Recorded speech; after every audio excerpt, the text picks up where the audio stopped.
నా నా పేరు జి విఘ్నేష్. నా ఊరు తేటగుంట.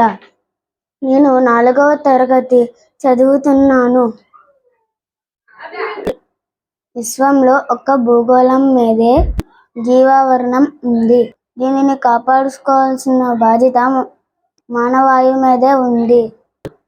కాబట్టి మనమంతా సమస్త జీవావరణాన్ని కాపాడుకోవాలి. భూమి మీద ఏ జీవి అంతరించినా మానవాళికే హాని కలుగుతుంది. దీనిని దృష్టిలోకి తీసుకుని సమస్త జీవరాశుల్ని కాపాడుకోవాలి. మానవాళి మనుగడ సమస్త జీవరాశి మీద ఆధారపడి ఉంది. అందుకే ప్రతి ఒక్కరూ పర్యావరణ హితంగా జీవించాలి. ఇందుకు గాను ప్రతి ఒక్కరికి అవగాహన కలిగించాలి. పర్యావరణ పరిరక్షణ మానవాళి బాధ్యత.